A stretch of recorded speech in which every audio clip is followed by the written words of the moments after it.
we've got kind of a packed agenda today. We're really going to, and I'm very excited to have you guys here. So we're going to start with defining strategic thinking. Then I'm going to talk about traits of strategic thinkers, particularly at our level. We're going to talk about short and long-term strategies.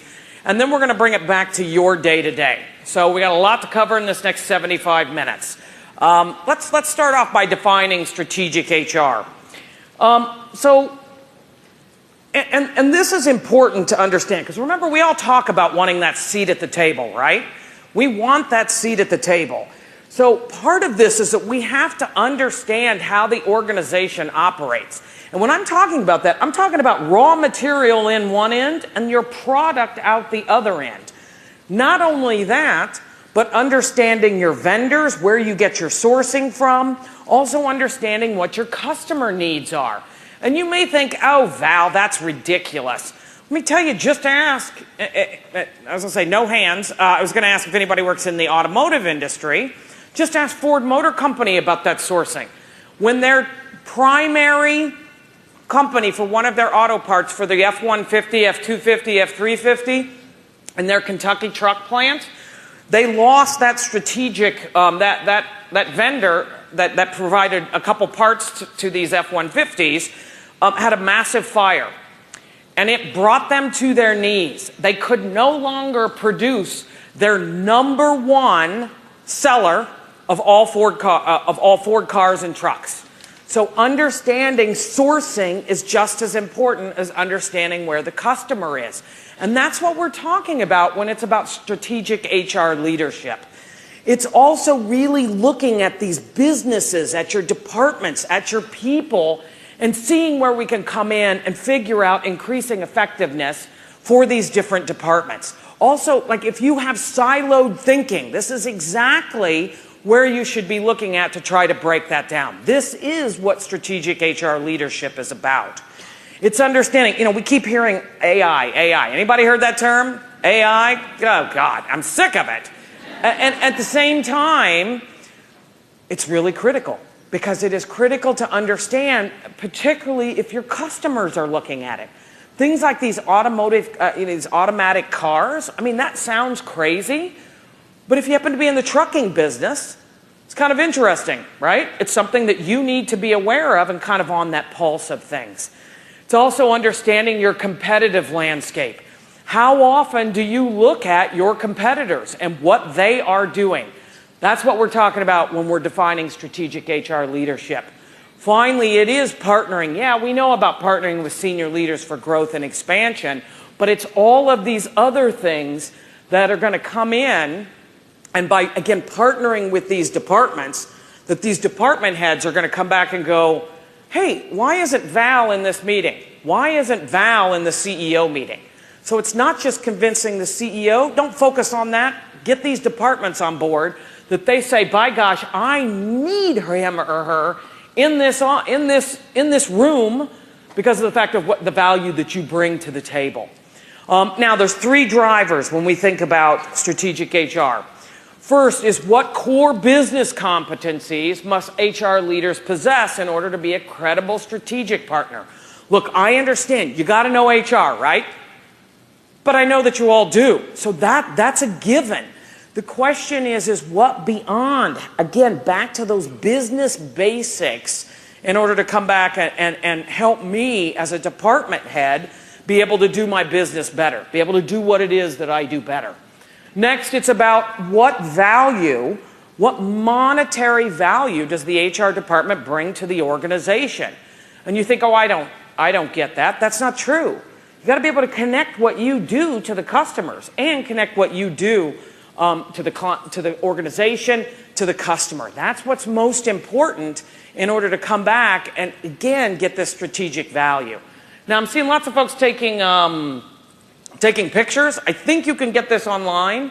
In addition, if you want to leave me your card, I've got a bunch of stuff that I can send you, including I'll send you this as well. So feel free to take pictures, but I just want you to know that I'll get this rascal out to everybody afterwards. Now, we know about HR metrics, right? So I'm not going to spend a lot of time on those. We know about turnover, right? It's turnover that matters. Like if the bad people go, thank God, right? I don't have to deal with dumping them out. So again, it's the turnover that we want to get out of there. But it's also things like organizational effectiveness. Things like revenue versus the number of FTEs.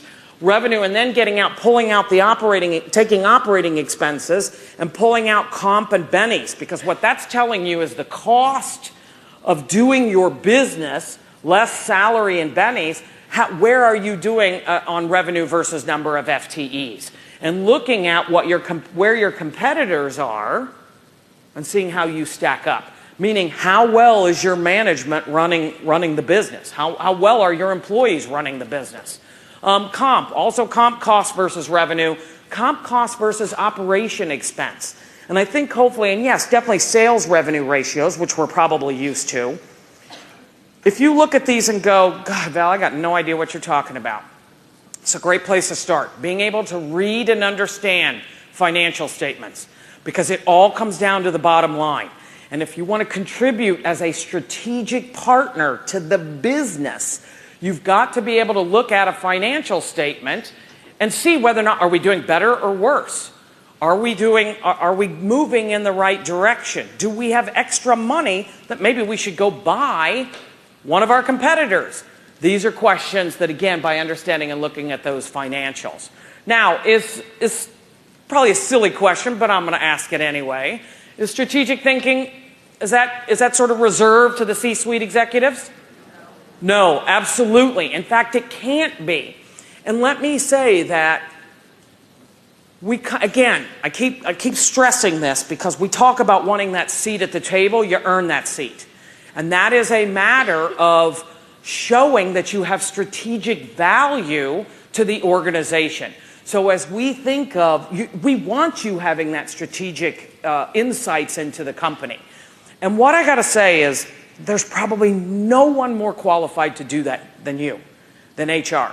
I know I preach this all the time. If you have been in one of my sessions, you know how hyped up and how important I think that HR is, because you are uniquely qualified to lead the organization across silos.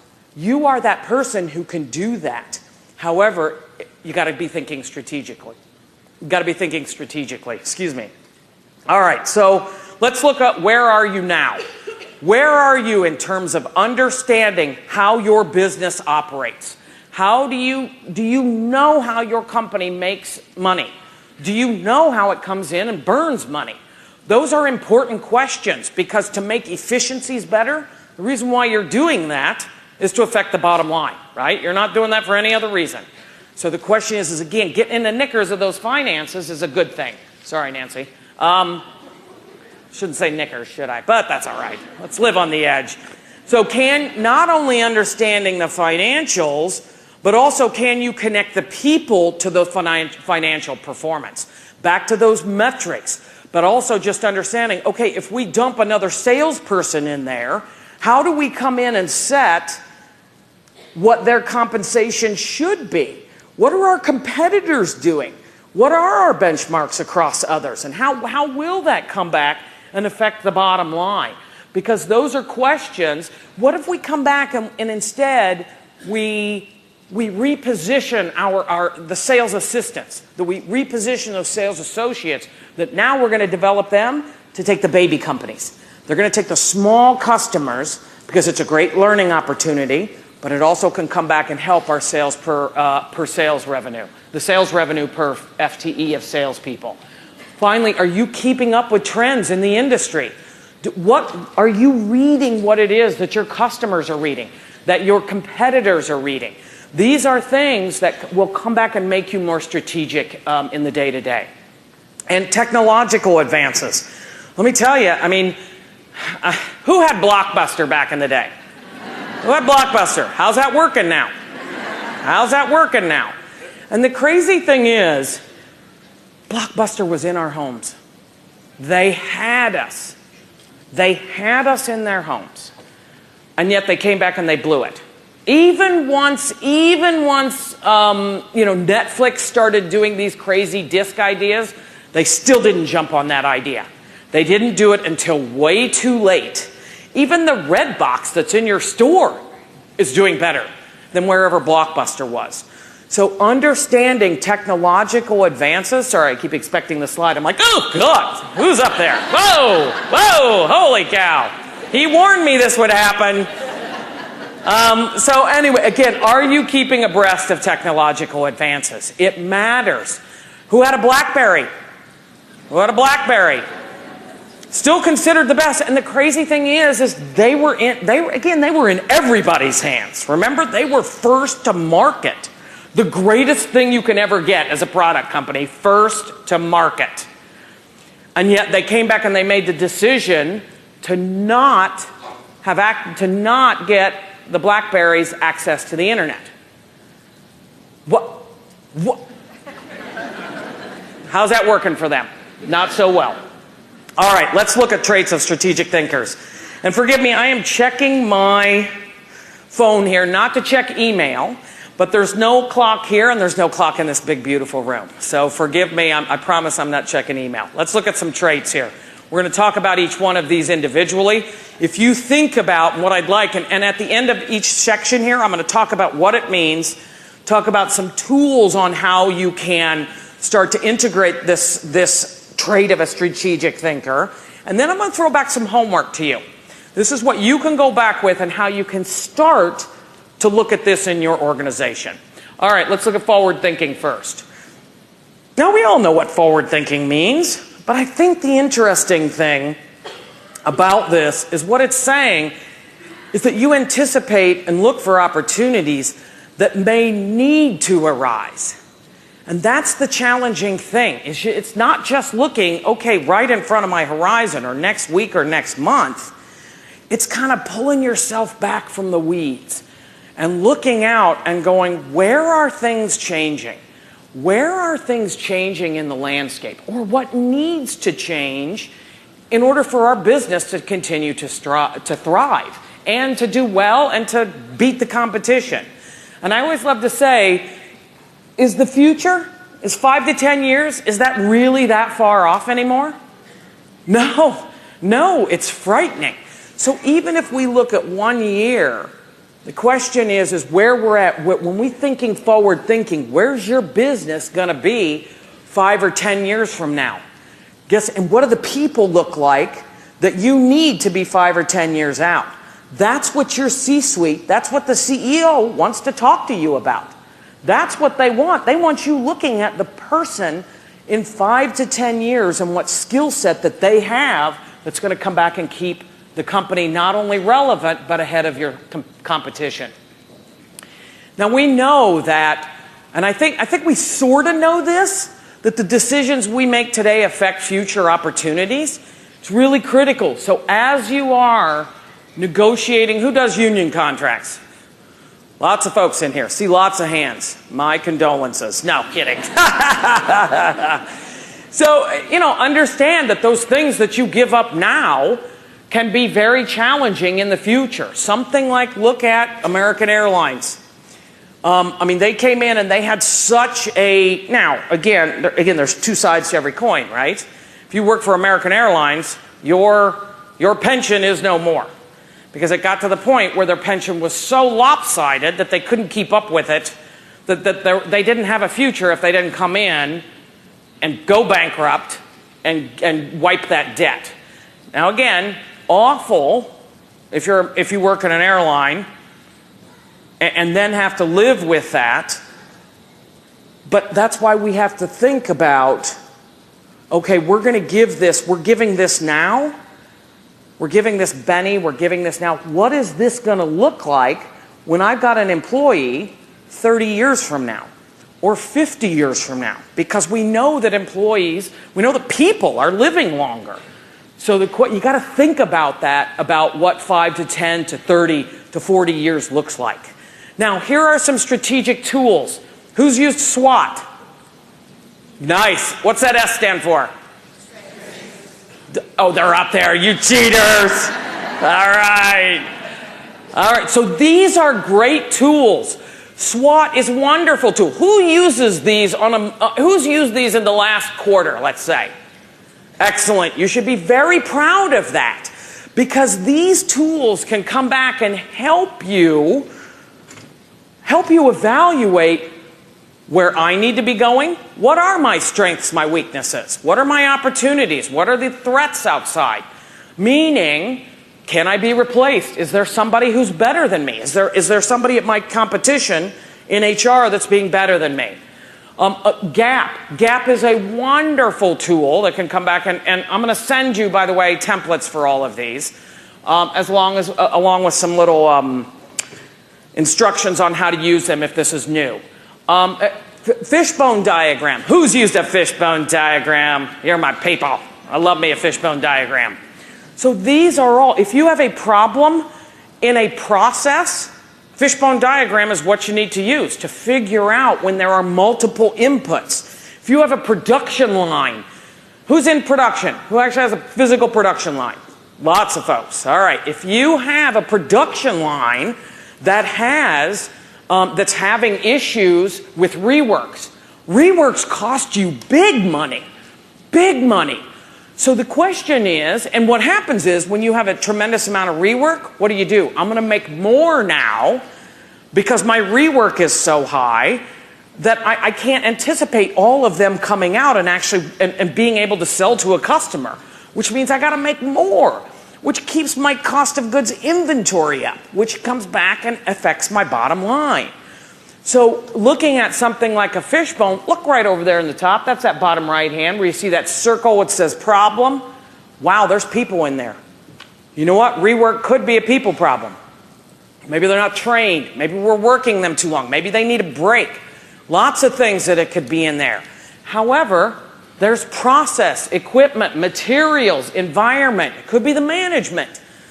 This is a perfect opportunity for you to step in and say, hey, I noticed we got a lot of rework. I'm looking at the financials, looking at your department P&L, seeing we got a lot of reworks.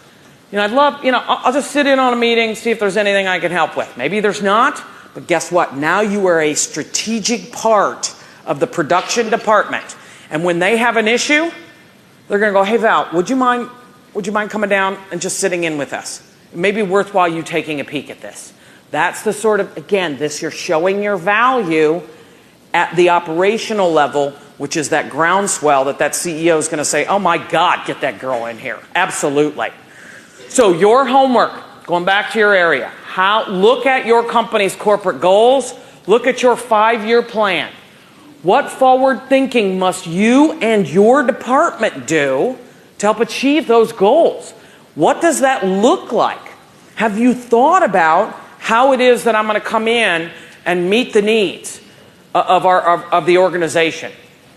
Who does budgeting? Who has full control? You create the budget, you manage it every month. This is your opportunity. You don't ever put a budget together without going out and speaking to those individual departments. You talk about sales. What you guys doing next year? What are you proposing? Production, what are you proposing? How much inventory are you creating? How much inventory are we anticipating selling? Marketing, what the heck are you guys doing? What do you even do? No. Just kidding.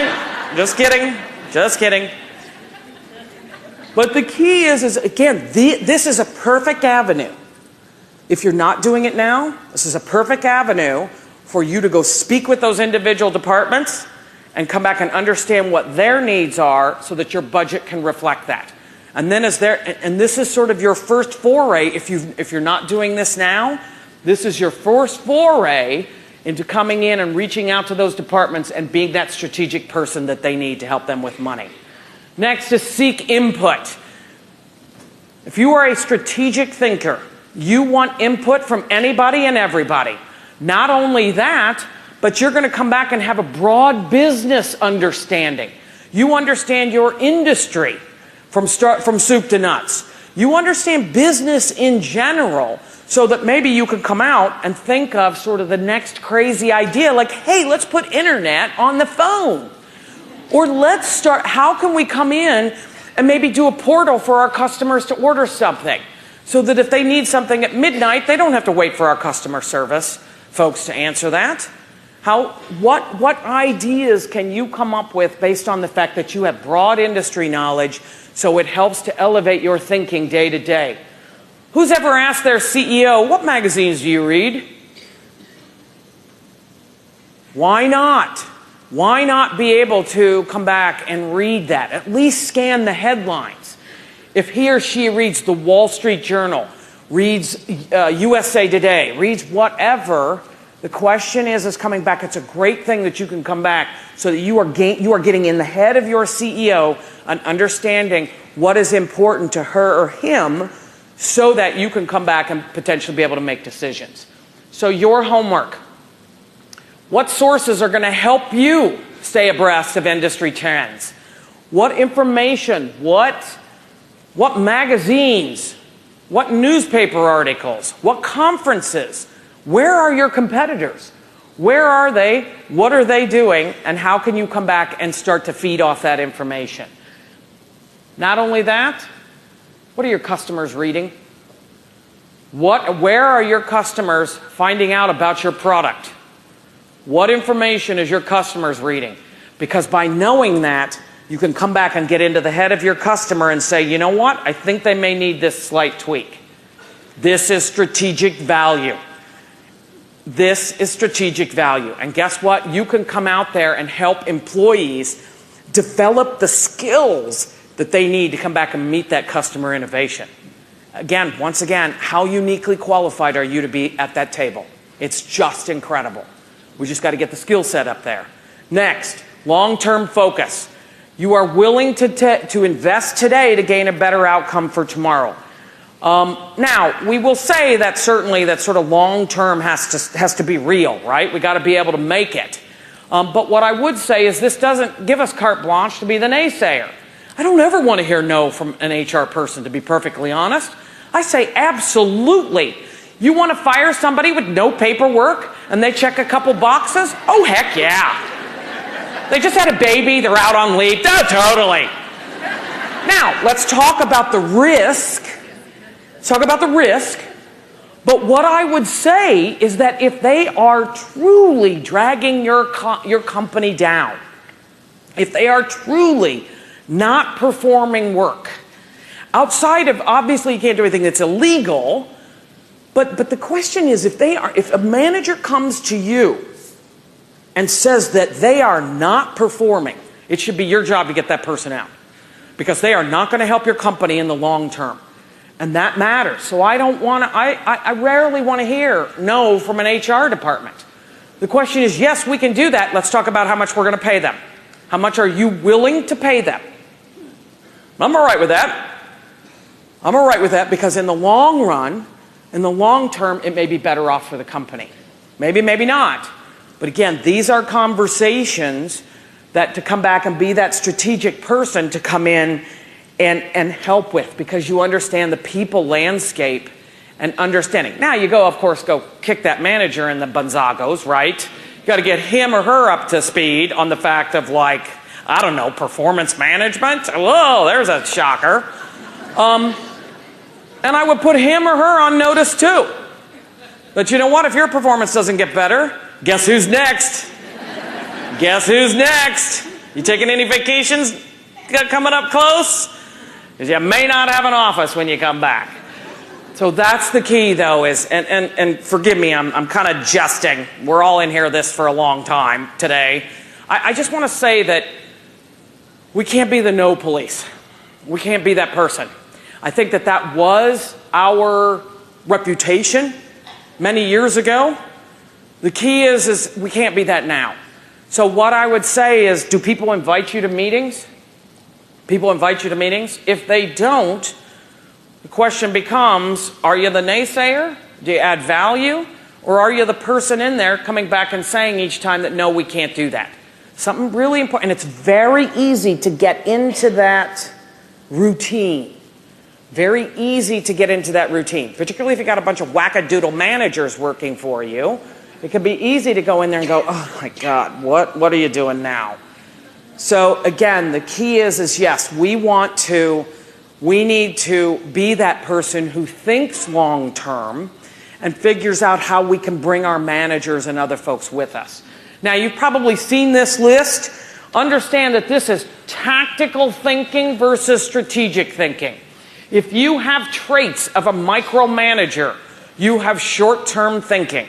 So if you are about control, or if you are about solving problems versus coaching your employees to do their job, if you're figuring out how to develop your employees, if you're figuring out how to lead, how to encourage, how to let these folks run off on their own, and I get it, it's scary. Scary, scary, scary. I helped to found a company called IAC. We own Ticketmaster. We owned Home Shopping Network. We bought Expedia. We bought Match. Never helped me get a date, which I'm still a little angry about. I'm just saying. I had 1,500 people working for me. Scary. It's scary in the fact that people do things wrong. Welcome to the big girls club. Welcome to the big boys club. If you are the CEO, if you are the CHRO of your company, you got a lot of people working for you. In fact, you got the entire company working for you.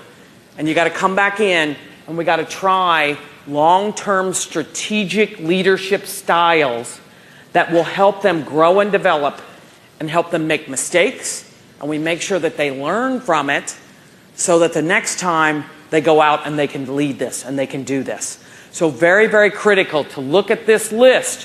Where are you? Are you in everybody's business? If you are, it's number one on your list. Number one on your list to come back and try to break out of that. Now, think about in your homework, think about the next 6 months in your life, or the next month in your life. What key decisions do you have to make? What impact are your decisions going to have internally and externally? Now, before you stop there, now I want you to think about 6 months from now. How well will your decision hold up then? Then what happens a year out from now? Will that decision be the best decision for the organization? That's the question. That is long-term thinking. That is thinking about how your decision today will affect things tomorrow. Next, you are willing to take risks. I know that it is scary. It is also scary if you've got somebody who doesn't really support risk, right? You go, yeah, I'm up for it, but I kind of work for a jerk who in no way thinks in terms of risks. So let's talk about what to do there. When we think about, just in promoting and encouraging risk, do you come back and stimulate? Do you do things that stimulate idea generation? With my department, I helped to found the Oxygen Channel, the Women's Cable Channel. One of the things I did is on a quarterly basis, I took my department out. I had 55 people working for me. We were not allowed to talk about anything that we were working on right then. We did that on a weekly basis. What I want you to do is I want you to think about what should we be doing? What are our competitors doing? If we had unlimited money, what would we do? If we had unlimited money. Now how can we scale that down? How can we come back and scale that down? What that does is it's stimulating idea generation. It's getting people out of their day-to-day. We typically would have homework that we would read articles on strategic thinking. And then come back, and that's how we would start. Then we would bring that back down to what that means in our day-to-day. It gets people out of rote thinking, day-to-day. That we just keep doing our job, we do our job, we do our job. And the problem is, like everybody else, you know how you get sort of overwhelmed? This gets you out for just a day, for a half day. Try it with your staff. Try it with yourself if you're a department of one. Try it with yourself of coming back and having a strategic conversation with yourself. Next, protect those idea generators. Who has somebody say in a meeting that says, hey, I think we should do this? And we go, oh, God, no, we tried that. We can't do that. We can't do that. You are not promoting risk. You are not encouraging that. And the key, and all, you know what? And I know this is probably a shocker, I'm a pretty strong personality. I know. I'll tell you what, I only need to hear once or twice for somebody to come back and go, no, I don't really like that idea. Or, yeah, but. I only need that to happen about twice, and now I'm done. I'm not going to come back and really raise my hand and go, hey, I got another idea, because you're going to shoot it down. Make sure you're not part of that process. Make sure that others in the area don't come back and say, well, we haven't done that. We've tried that before. Thomas Edison, Dude's famous, right? I guess electricity had already been, what Edison is famous for is actually taking electricity and turning it into like production, like turning it into these lights that we could sustain and use this. Do you know how many times it took him? 10,000 tries. I never would have had that patience. Let me just say that right now. I never would have had that patience. And I'm sure that somewhere along the line, somebody came back and said, no, we can't do that. You've tried it. Just give up. Don't be that person. Don't be that person who does that because you're coming back and you are shutting down risk in your department. You're shutting down risk in your organization. Encourage mistakes. Don't slaughter people for mistakes. I had a young man working for me, and I know this is really silly, but I don't know why this popped into my head. There was something in the bathroom, in the women's bathroom that wasn't working, and at Oxygen it was 75% women. So when something's not working in the women's bathroom, this is now a problem. So I get a call on the radio, and we've literally tried to fix this thing like 2 or 3 times. I get a call that it's not working again. So I call Anthony. I'm like, Anthony, we're going to go into the women's restroom right now. It was a towel dispenser, and the problem was it was literally driving every woman on the floor crazy. And I said, Anthony, what do we got to do to fix this friggin' towel dispenser? He ripped the thing off the wall and threw it out the window. And I looked at that and I went, well, you know what? I bet you it's not going to be a problem anymore. Now, the worst part was that he threw it out the window into the center of the building, and it landed on the beautiful skylight. So we had to send a dude down. We rappelled the guy down to retrieve it before we fixed the skylight. So a Seafold towel dispenser cost us $1,500. I didn't have to say anything to Anthony. He made a mistake. If I can't come back and cover that and come back and encourage him that maybe next time, perhaps let's, walk away. But I didn't come back and kill him. And we come back and we look at that and we go, oh, that's a silly example. But how many times do you come back and say to somebody, God, that's not what I wanted? Instead, you come back and you say, so tell me again what I asked for. Describe to me how this meets that. What I'm hearing is what they heard me say and how they think that this achieves it. Now we are up for the fact that I can teach them, I can coach, I can train, so that I can get better at managing them and explaining my expectations, and they can do better at meeting my expectations. Promote good ideas. If you hear good ideas, get out there and say, my gosh, let's champion that. If you're in meetings with the CEO, say, wow, Bob, that's a good idea. That's a fantastic idea. Be that person and have enough knowledge that when you say that's a good idea, that it actually means something. Support those new ideas. Again, I remember, goodness sakes, I'll tell you. I had just graduated. My undergrad's in engineering. I work for an aircraft engine manufacturer, and I went into R&D marketing. And they had an Excel spreadsheet that they were tracking customers on. And I walk in there and went, wow, this is ridiculous. This is so old school. Have you heard of like a SHRM system? This is ridiculous, which had just come out. So it got really quiet. Of course, I don't notice it because I know everything. And my boss calls me in and he goes, we actually just converted that like 2 months ago to an Excel spreadsheet. And my boss did it. So I looked at him and went, wow, all right. So that was poor how I handled that. And he said, no, he goes, I like your enthusiasm. I said, I like your enthusiasm. He goes, and guess what? It is a great idea, and I would like to hear more about it. He said, but it would behoove you in your leadership journey to be able to think about that maybe, let's find out a little more information.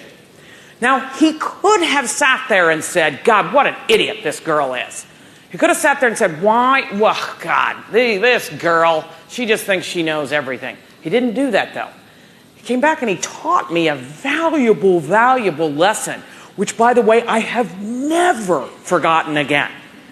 that you don't know that the person whose idea you're shooting down is not the person sitting right next to you? How often do you come back and pull somebody aside and say, oh, by the way, you're coming down and you're shooting ideas down from somebody who happens to be younger than you, or you're shooting ideas down from somebody who happens to be older than you. Promote, who cares where they come from? What you care about is whether or not it's going to add to your bottom line. So if you're coming back and promoting risk, you are supporting new ideas from whomever they come from. Broaden your knowledge base. We've talked about that. Push yourself outside your comfort zone. Speak up in meetings. Be that person who comes back and says, you know, I'm not quite sure that this is correct. Have we thought about this? Push yourself outside your comfort zone. We certainly know to employ diverse employees and teams. Get things, but make it inclusive. Don't just hire diversity. Actually make sure that everybody's voice is heard. Lots of things that stop people. We get lots of people in who are diverse. The question is, do you actually listen to them? Or do you listen to a handful of people who maybe are like you, who maybe speak up a lot, or more who are like you, that we come back that we lean on? Make sure that you are doing all you can to involve everybody's voice. Recognize reward. Recognize and reward risk-taking, because that's what's going to get more risk. That's what's going to get more risk. Now, if you have a risk-averse boss, how I would suggest that you approach this is to understand her objectives and motivations. Understand her decision-making style, because that may stop her from, it's somehow in how you are presenting this that is stopping her from coming back and saying, yes, let's try this risk. Align your ideas with corporate objectives. The more that you can come back and show to her that what you are proposing, although risky, it's in line with what we're trying to do in our corporate objectives. The more that you can do that, the more that you are helping her get over her risk aversion. Choose the right time. I always said, let me tell you, I mean, you know when there's a particularly nasty meeting, that's not the time to go in and ask for something. So the key is know when she is at her best. Know when that is so that you can go in and speak to her then. Sell risk avoidance. We do that now, right? That's why we do training. Don't ask for approval, ask for suggestions. Again, maybe something to try. Build a coalition of supporters. I always, when I come into the CEO at Oxygen, I walked in with a stacked deck. I had already run my idea by all of her direct reports. I didn't walk in there. I didn't tell her that. Because what I wanted was a bunch of people in that room going, oh my God, yeah, this is a great idea. There's no way she's going to come back. Or it would be much more challenging for her to come back and say no. If it is the fact that I have built this coalition of people who all walk around saying, wow, that's a really fantastic idea. It also gives me an opportunity to sort of sell it to somebody, right? Gives me an opportunity to sell it to somebody to see what their objections are. So never walk in alone. I rarely walk into meetings alone without having run the idea and gotten somebody on my side. Because now you're saying no to two of us. And guess what? It's called politics. You betcha. The higher up you go in an organization, it's all about politics. It's all about that. So it's important that you learn that now as you're presenting ideas. I always say, listen to objections and then repackage it. This is called negotiation 101. You want to listen. Don't be offended by the fact when they say no. Say, can you tell me why you can't approve this right now? What do I need to do to it in order for you to come back and embrace this idea? Now I'm getting them in terms of thinking in terms of yes, and I'm now in a negotiation with him or her that the next time I come in and present this, I'm going to repackage this rascal, so of course she's going to say yes, because it was her idea. I took your ideas and incorporated them in this time. I'm excited to show you round 2. Now she's part of the process, right? Now she is part of the process for moving this forward. This is how, it's a negotiation, it's influencing on how to come back and get over a risk-averse boss. Now I say this, build it anyway. I've done it, it's risky. Sometimes you got to take risk. The key is that sometimes you have to build risk, show that this will be successful in order for it to come back and say, we really need to move forward with this. Again, maybe a great idea if you've got a risk-averse boss on how you can come back and overcome him or her issue with risk. All right, your homework. Think about my company could take more risks if we did what? My department could take more risks if we did what? I could take more risks if I did what? These are the questions. These are strategic questions that would be very beneficial to be talking at the department level, to be talking with your fellow department heads, with your peers, about how we can come back in and take risk to keep making sure that we are number one at what we do, or the best at what we do, or the fact that we are improving. So what risk? How could you come in and look at risk? Next, prioritize their time. Now, I know this is hard. Understand that busy work isn't work. It's not strategic work. So let me give you a couple tools that can help you. And you go, Val, you don't understand my day. I do. Let me show you a couple things. One thing that you need strategic thinking takes time, right? You don't just come back and go, oh God, let me fit it in the 10 minutes in between meetings. You need that time in order to be strategic. Here are a couple tools that I can send to you if you're interested on. I have this in Excel. What are the tasks? What are the goals? Remember the Pareto principle? God, we're going back to God. This is frightening, right? It says that 20% of your efforts end up in 80% of the benefit. So what we got to do is prioritize those and list them by what's most important to the company, what's going to have an impact on the company, what's of interest, importance, urgency, and then come in and we can add all of those up, and that's going to tell me what's most important and what I should be focused on. So I need to make sure that those items are being done. And this can help me when I'm lost in the forest. It can help pull me back and make sure that at the end of the month I get one of those urgent tasks checked off, at least monthly, if not sooner than that. Here's another little tool that can help you.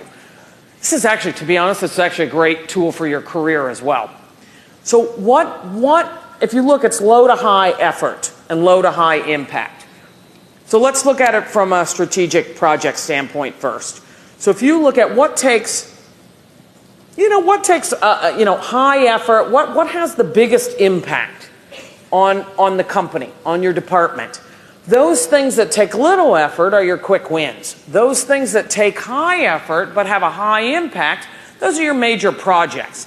So the question is how much time do you spend in this high impact zone versus these sort of thankless tasks?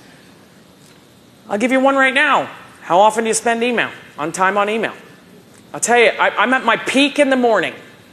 I am firing on all thrusters. I make a mean quad espresso. It is beyond belief. I do not want to spend the next 2 hours going through email.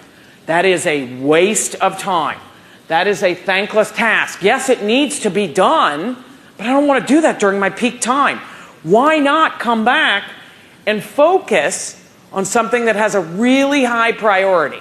Now, I'm not an idiot. I look down my email, make sure it's none of my bosses, none of my big clients. So I check to make sure, is there truly an emergency or something that my boss really needs? Other than that, everything sits. Now what I do is instead, I focus on those major projects when I am at my peak. So I manage my schedule instead of letting my schedule manage me. So it is, and as we think about, so with your career, you want to get promoted? Think about what takes the effort versus the impact on your ability to get promoted. Is it really responding to all of those emails? No, chances are it is probably the fact of you leading more major tasks, major projects, having more visibility. So that people go, oh my God, she's not a VP? What? I didn't even know that. The key is again, think about those things that have a high impact, have high visibility for you, that can help you in your career and help you to come back and get promoted. Your homework. How can you find, let's start small. Start small. How can you find time in your schedule for 1 hour of strategic thinking a week? How can you block that time on your calendar so that all you do, even if your first session is sitting here going, God, what the heck is strategic thinking again? What am I supposed to be doing? What'd that girl say? What did she say? That's all right. It builds. It builds. It starts with, oh yeah, I got homework to do. I can come in and think about that, and that's starting my strategic journey. Now how can you come in, and if you get out of the micromanaging of your employees, now guess what? That's going to come back and give you 4 hours a week of time to be a strategic thinker. And your goal is certainly to be at least 8 hours. To be the higher you move up, the more it should be about strategic thinking. So you want more time devoted to strategic thinking and less time in that tactical space. Next, they are nimble. Strategic thinkers are very, very nimble. Look, understand change is the way, right? Change is the way. We all know it's uncomfortable, it's terrible, everybody's going to resist. You kind of look away thinking, oh God, hopefully she'll just go away. We can't anticipate it. In some instances we can't, in others we can. However, it's not going away. It's not slowing down, not even close to slowing down. And guess what? Most importantly, it is not somebody else's issue. Change is our responsibility.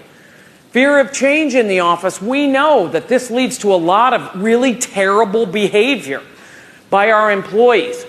That productivity declines, all of these things by this fear of change. And certainly people stop innovating. Are you kidding? I'm just hanging on, baby. I'm not worried about innovating. Forget that. So what I would say is your homework. How can you be the change leader? How can you come back and thrive in the midst of change? How can you help employees be okay with change? Because let me tell you, it is the only thing that is going to be guaranteed with us forever. That and taxes, right? Sorry to go into a negative route there. Wow. I feel my scores plummeting. So how can you come back and be the person who leads change? That is really the question. Who comes back and goes, yeah, isn't this uncomfortable? We're trying a different direction again. But you know what? I sat in those meetings. I really come back and I think that this is going to be the idea that can come back and propel us. That can propel us to the next level if we come back and get behind it as a team. That's the person who leads change. That's the person who comes back and is seen as that thought leader and that change leader. And that person who you want to go to with that crazy idea for a brand new product. Because you think that they're going to come in there and they're going to go, wow, let's try to do that. Let's flush that rascal out a little bit more. Flush that out a little bit more. Strategic thinkers, they are lifelong learners. You should always be reading podcasts, all these crazy things. It is very true that strategic thinkers constantly are looking for new knowledge that can come back and help me do my job better, differently, because there's always new ideas out there. I don't care if you're I don't care what industry you're in, there are always new ideas. Strategic thinkers are creative. And it's not just about coming up with the next big idea, it's about being innovative in your daily activities and your long-term thinking. And I will say that also creativity comes into play when you actually speak up in meetings. I know that's scary and that takes risk, right? But I can tell you that if you have information and you don't share it, you do yourself, your department, your company a disservice. So I would say be creative, be brave, and come back. And that is a trait of a strategic thinker. So remember we talked before about how I could take more risks. How could I be more creative? How could I be more innovative? Certainly time speaks to that. Now you've got the time, now how can you push yourself? All right, so we have defined what it means to be a strategic thinker. You've got homework from this. Now I'm going to throw on some short and long-term strategies as well. So when we think about how we can sort of increase our strategic contribution, Recognize first and foremost, you are judged by your staff. If everybody has a problem with somebody who works for you, you need to listen to them. You are judged by the weakest person on your staff. Doesn't matter how good you are. If you've got somebody on there that you really, really like and they're not so great, that's your reputation. Identify what skills. We talk about the skills gap, right? This is critical. If you want a seat at the table, figure that out. That is important to focus on. Use your strategic time. Use the time you come up with strategy to figure out what are those skills. When was the last time you talked to production and asked them what's next on the horizon? What skill sets do you think you need in order to keep up? What are the new machines? I don't sit and read about new machining techniques in Rolls-Royce, but I did go out there and say, dude, we got 56% rejection rates on T56 bearing cages. This is a problem. I'm 5 years out of school and I can look at that and say, wow, that is a problem. So let's go down. And my question to the manager was, did you talk to your team? He looked at me like I had 3 heads. And I said, well, you know what? Hold my hand. I'll take you down there. Let's go talk to them and find out what was going on.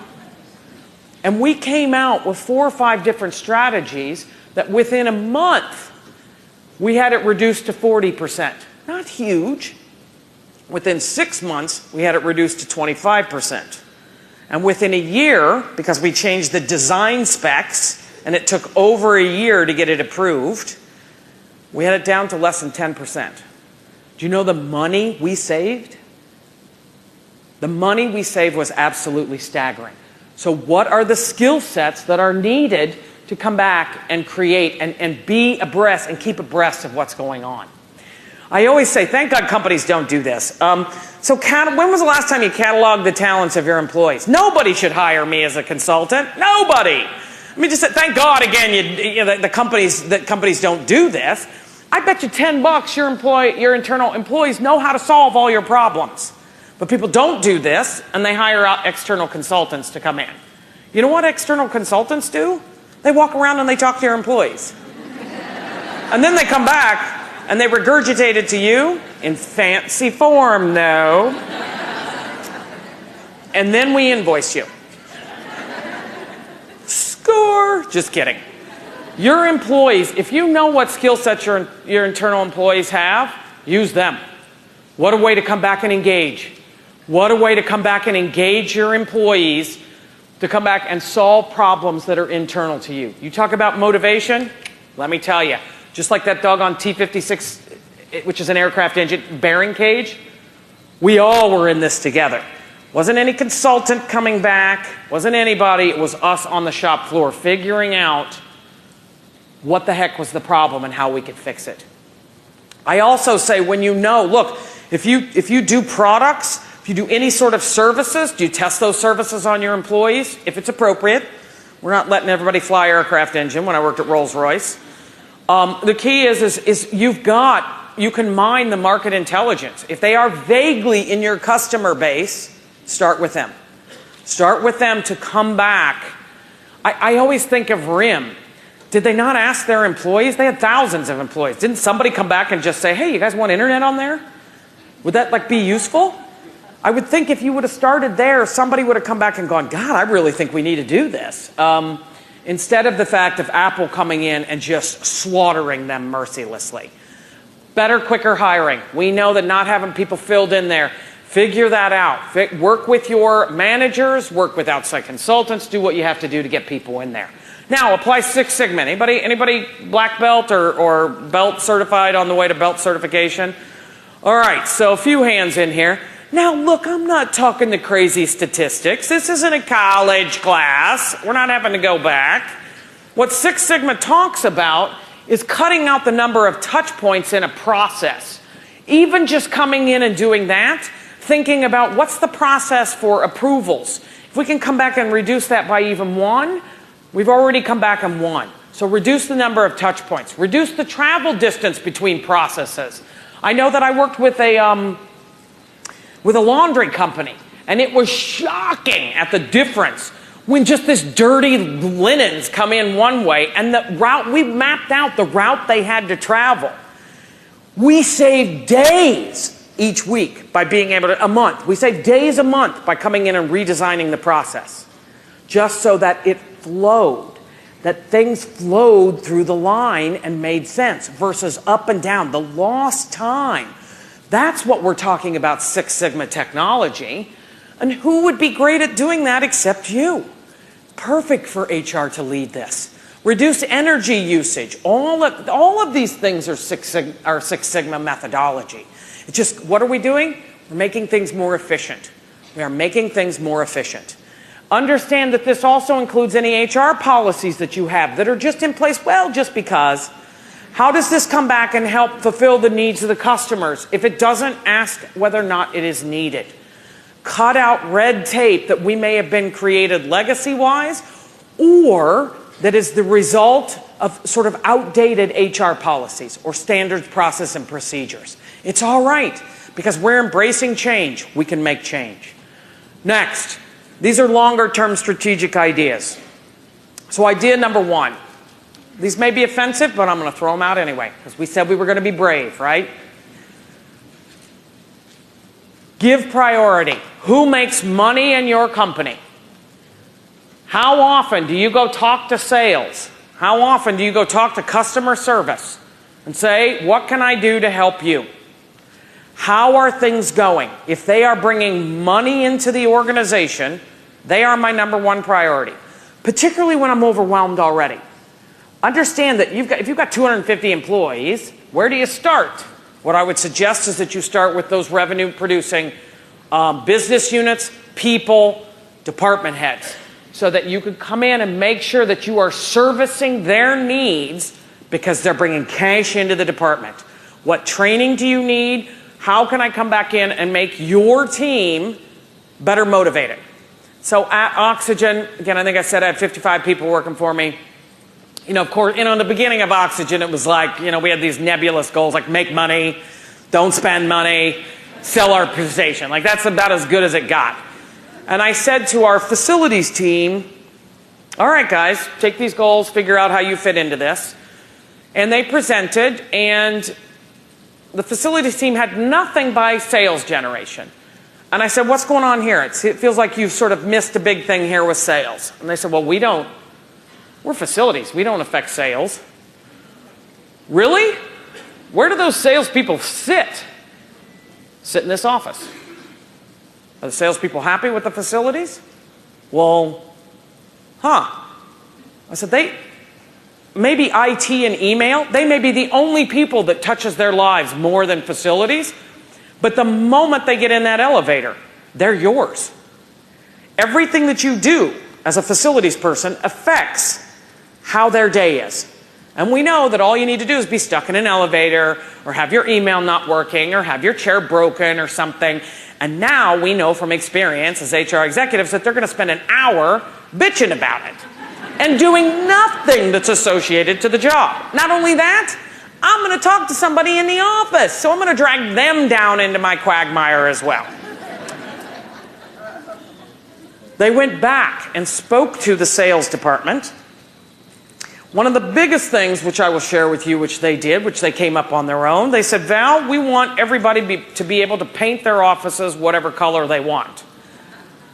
It's like, all right. We paint anyway. It's not like we don't paint. My office became seafoam green and hot lips pink. And I got to admit, I loved walking in there every day. I loved it. And so did everybody else. We started first with sales.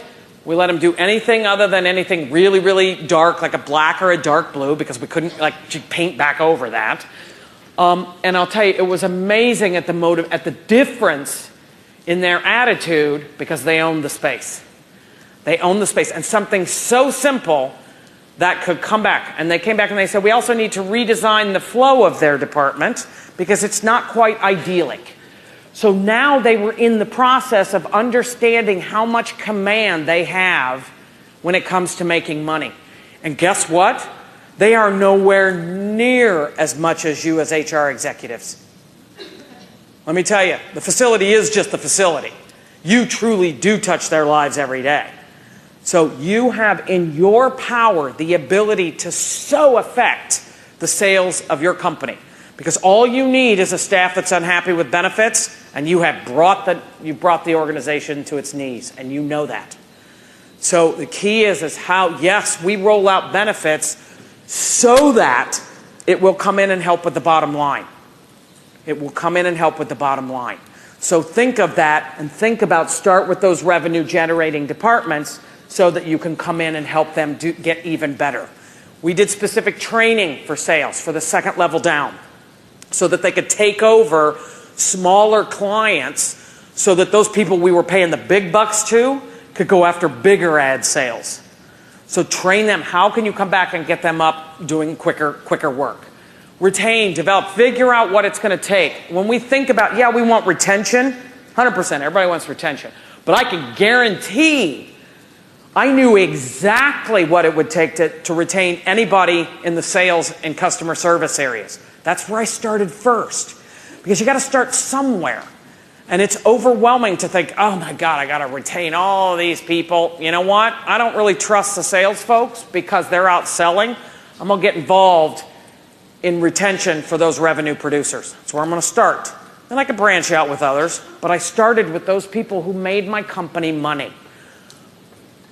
It's important to understand, do you have any part of the valuation that talks about revenue, that talks about cost containment?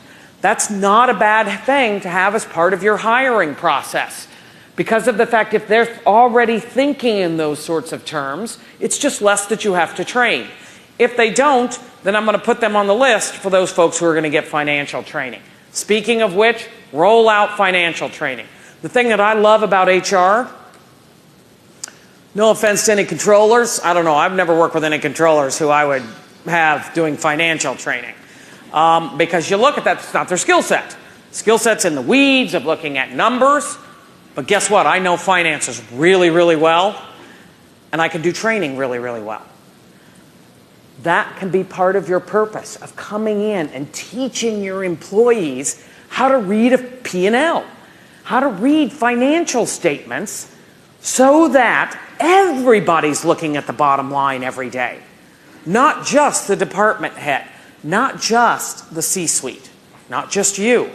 These are skill sets, and you would be amazingly qualified to do that. Partner with your controller. Start looking at what matters financially. Because what we did, where we started on the line, on the production line, was we looked at financials and said, guys, we have a 56% rework rate, rejection rate. Let me show you what that means in terms of money. Now it came back, and that equated to people. Like we could come back and look at the number of heads that we couldn't hire because of how much we were coming back in rejection. Because these things are hundreds of thousands of dollars each. That's the level if you come back and think about in terms of financial training. Targeted recruiting from competitors. We talked about increasing hiring. Go after, I am ruthless when it comes. When's the last time? If you have customer service reps, you know where I go?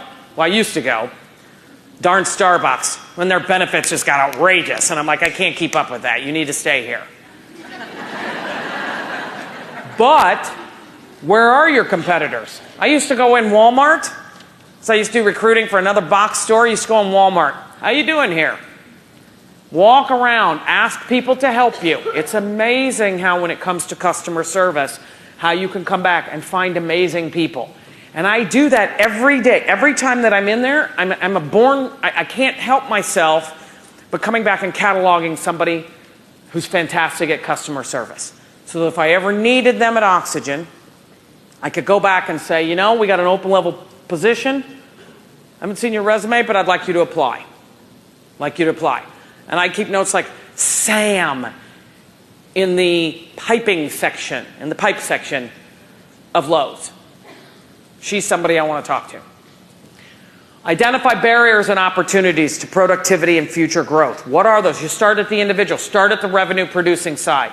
Start at the revenue producing side. What is stopping you from bringing in more revenue? Of course, they're going to come back and say heads, of course. But the question is all right, because I've done the calculations, here's how much that I need them. Here's how much I need them to come in and produce for them to be efficient, for them to be worthwhile bringing in.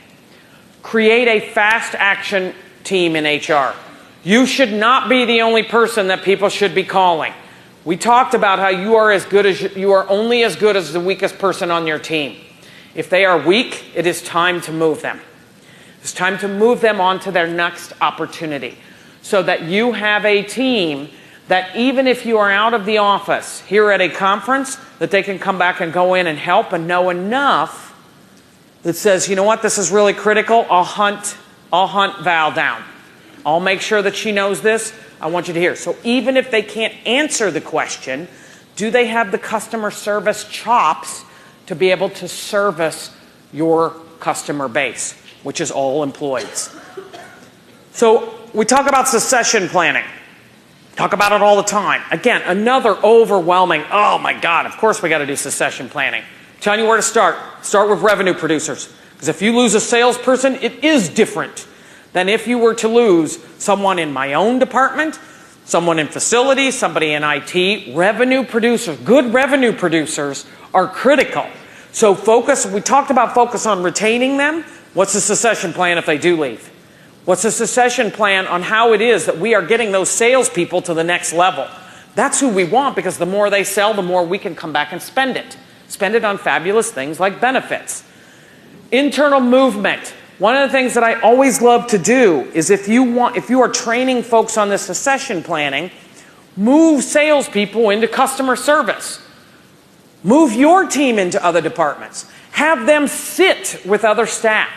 It's one of the things I always used to do. Look, if you're going to come in and help employees in production, you got to go sit with them. Go out on the line. Put that hard hat on and understand how they do their job. Understand what they do on a day-to-day basis. Get out of that office and yourself, and then meanwhile on your succession planning, figure out what skills that people need to do and move them around so that they get it. Revenue impacting metrics and rewards. So this is why we teach financial training, so that we can then add into revenue. We can add revenue as part of the performance management process. How do you touch the customers? How do you affect revenue? These are questions that everybody should be concerned about. These are questions. So as I'm rolling out a process, I'm rolling out a procedure. Here's why we need it. Here's how it's going to be better for the customers. These are good questions to ask. We certainly know release poor performers quickly. You've got to get them out of there. Got to get poor performers out of there because they are costing you money. Review your onboarding process. Who is onboarding for? I know we have lots of debates about that. We think it's there to do benefits. We think it's there for the managers. What really matters is how quickly they can keep doing their job. How quickly they can get up to speed to do their job. Yeah, not whine about benefits, but the key is that we want to get them up running the job. So is your onboarding process really helping with that? Or is it really a chance for us to come back and review benefits? You know what? Send the benefits out beforehand. Maybe if you get even half the people looking at them, that cuts down on half of the people that you have to sit and hold their hand and walk it through.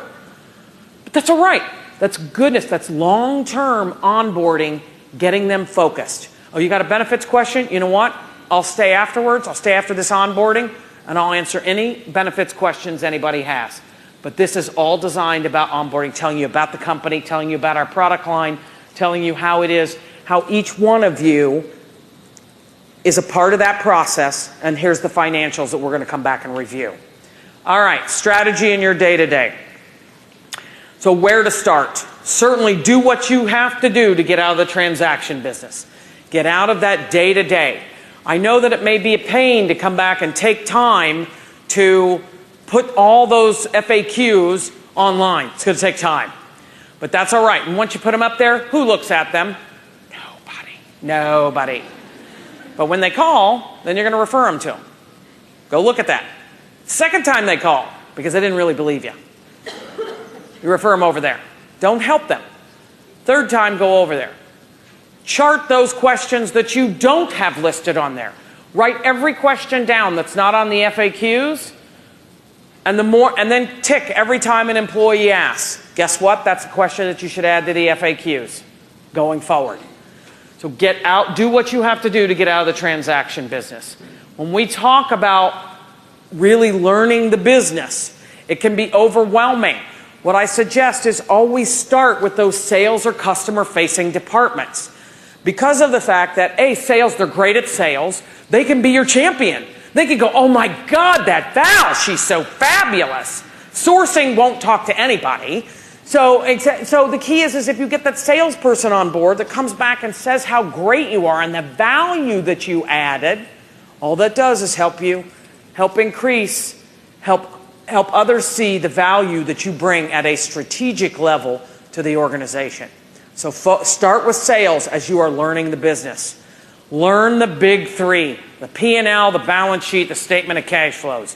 You need to know to be able, if you want a seat at that table, if you can't read those, you're going to get thumped. Don't do that. Partner with finance. You want to understand how revenue and how expense ties to the people, the products, and sales. Get in there and get in the knickers of finance. After that, partner with those revenue generating departments. What are their strengths? What are their challenges? What can you do to come back and help them increase revenue? How can you? I am here to do nothing but listen to you. When was the last time you sat through a sales meeting? Their weekly meeting. You just sit through, you talk to the department head and say, hey, MJ, I'd just like to sit through your sales meeting just to get a feel. I don't need anything. I'd just like to come back and understand how it is that everything's going and what's going on and sort of what your struggles are. Partner with the C-suite. Talk about company strategy. Talk about those goals and objectives. Maybe talk with their number 2 first, if that's what it comes down to. Figure out that gap in culture. Now, I know a lot of times culture is the person at the top. I was hired to help with the culture in a company, an entertainment company in California, and I'm like, guys, it's you, the CEO and the COO. I'm like, you guys are jerks. Unless you change, the culture ain't getting better. And they're like, well, no, that's not going to happen. I'm like, all right, then that's all right. Then accept the culture as it is. And that's exactly what they did. And they were okay with it, right up until they were ousted out of the board.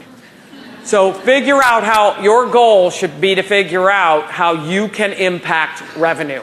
Make it a part of your discussion on how we can come back and impact revenue through your own performance evaluations. Figure out your financial impact. Think about in your performance process about how we can add revenue generation to your reward metric structure. Focus and concentrate your HR budget for those units, those jobs, those employees that really have the most impact on increasing revenue. Again, it's a place to start. Doesn't mean that you're going to stay with them forever. They're the only people you're going to focus on, but you've got to start somewhere, and it's a great place to start. Here are a couple books that I thought that would be outstanding if you want to continue your financial understanding. Both are great books. My goodness. Taking a lot of all right.